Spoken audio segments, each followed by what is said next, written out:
परिवार में एक ऐसा जहरीला इंसान जरूर होता है जिसको आप कितनी भी इज्जत दे दो, कितना ही सम्मान दे लो, लेकिन वो आपकी इज्जत कभी नहीं करेगा और बेचारा बनकर आप पर ही सारे इल्जाम लगाता रहेगा। जब उसको आपसे कोई स्वार्थ होगा तो वो 2-3 दिन पहले ऐसा व्यवहार करेगा जैसा कि कुछ हुआ ही नहीं, और जैसे ही उसका काम निकल जाएगा वो फिर से अपनी औकात दिखा ही देगा। ऐसे लोगों से सतर्क रहिए। शादी के बाद लड़के की जिंदगी सिर्फ रिश्तों को संभालने में बीतने लगती है। माँ चाहती है कि बेटा पहले जैसा ही रहे, पत्नी चाहती है कि वो सिर्फ उसका बने। जिम्मेदारियां बढ़ती हैं, ख्वाहिशें सिमटती हैं, सबको खुश करने की कोशिश में वो खुद को भूल जाता है। माँ को लगता है कि बेटा बदल गया, पत्नी को लगता है कि वो उसे समझता नहीं, और बेचारा लड़का बस यही सोचता रह जाता है। आखिर वो करे तो क्या करे? अगर दिल से जुड़ना चाहते हो तो अभी फॉलो करो, यहां हर शब्द आपको खुद से मिलवाएगा। पत्नी से लड़ाई होने के बाद अक्सर पति ये बात कह देता है कि मैं तो दूसरी शादी कर लूंगा, तीसरी शादी कर लूंगा, दूसरी लेकर आ जाऊंगा। लेकिन कभी भी एक औरत अपने पति से लड़ाई होने के बाद ये बात नहीं कहती है कि मुझे तो दूसरा मिल जाएगा या फिर मैं दूसरा लेकर के आ जाऊंगी। पत्नियां हमेशा एक का ही होकर रहना चाहती हैं और एक के साथ ही अपनी पूरी जिंदगी बिताना चाहती है। बात कड़वी है लेकिन सच है। जो पति अपनी पत्नी को सबके सामने नीचा दिखाता है, उसका अपमान करता है, वो कभी सच्चा हमसफर नहीं होता। फिर उसकी पत्नी उसके साथ तो रहती है लेकिन उस शख्स को दिल से उतार चुकी होती है। मैंने कुछ पतियों में देखा है कि जब उनकी पत्नी किसी बात से दुखी होती है या उसे कुछ बुरा लग जाए या वो किसी बात से गुस्सा हो जाती है तो उसको मनाने के बजाय उनके पति खुद से मुंह फुला के बैठ जाते हैं। क्या आप मुझे बता सकते हैं कि इसका क्या मतलब है? जितना मैंने नोटिस किया है तो मुझे लगता है कि पति सोचते हैं कि अगर हम पत्नी को मनाएंगे तो वो और ज्यादा ड्रामा करेगी, लेकिन जब वो गुस्सा है, परेशान है, या चलो गुस्से में भी छोड़ो अगर वो दुखी है और आप उसके पास उससे बात करने नहीं जा रहे हैं तो उसे लगता है कि शायद उसके पास कोई नहीं है, वो बिल्कुल अकेली हो गई है, और सबसे ज्यादा दुखी वो इसी चीज से होती है। बात कड़वी है मगर सच है। बेटियां चाह कर भी अपने पिता से यह नहीं बोल पाती हैं कि पापा मैं ससुराल में खुश नहीं हूं, क्योंकि वह जानती हैं उनके पिता बहुत दुखी हो जाएंगे। इसीलिए वह सब अपने सीने में दबाए सहन करती रही। एक लड़की अपने ससुराल में यह सोच कर जाती है कि जो शौक मेरे पिता नहीं पूरा कर पाए वो मेरा पति पूरा करेगा। वो ये सोचकर ससुराल में तो चली जाती है, लेकिन कुछ दिन के बाद उसके शौक अपने आप ही खत्म हो जाते हैं। पति की डांट से और घर के तानों से वो परेशान हो जाती है कि उसका शौक बताने का मन ही नहीं करता।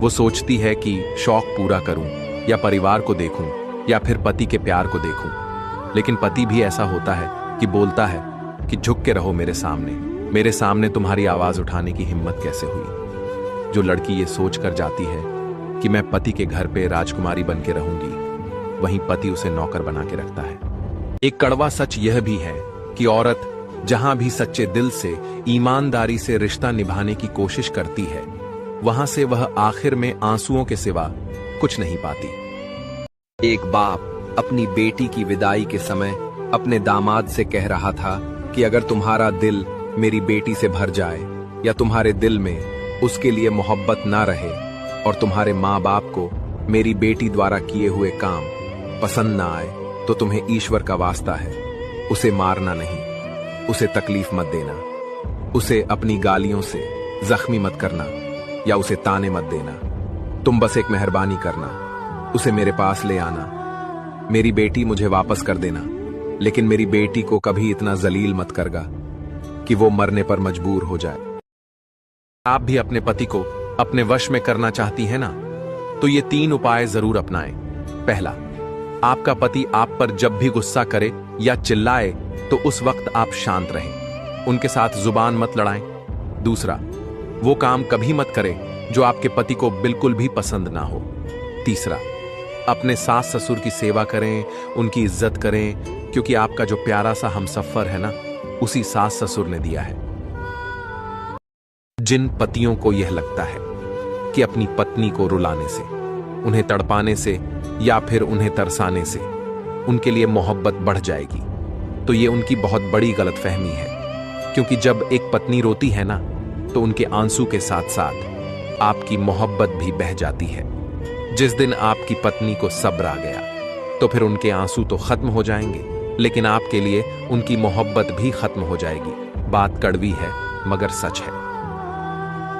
अपनी पत्नी को अपने परिवार और अपने माँ बाप के सामने इतना भी जलील मत करो कि जब आपके माँ बाप ना रहे तो तब आप अपनी पत्नी से नजरें ही ना मिला पाओ। क्योंकि याद रखना, एक ना एक दिन आपके माँ बाप भी इस दुनिया से चले जाएंगे और आपकी पत्नी ही आपके साथ रहेगी। इसीलिए आप अपनी जवानी में अपनी पत्नी की इज्जत करिए, तो आपकी पत्नी भी आपके बुढ़ापे में आपका बहुत ज्यादा ख्याल रखेगी। बात कड़वी है लेकिन सच है। अगर एक पति अपनी पत्नी को छोड़कर सबसे पहले अपनी मां की बात सुनता है ना, तो कहीं ना कहीं ये चीज गलत भी है। क्योंकि आपकी मां के लिए तो आपके पिता हैं, लेकिन आपकी पत्नी के लिए कोई नहीं है। क्योंकि आपकी पत्नी आपके लिए अपने सगे मां बाप को छोड़कर चली जाती है। और अगर एक पति अपनी पत्नी का साथ नहीं देगा, तो फिर एक पत्नी उम्मीद किससे करेगी? ये बात सोचने वाली है। क्या मैंने सही कहा? नीचे कमेंट में जरूर बताएं।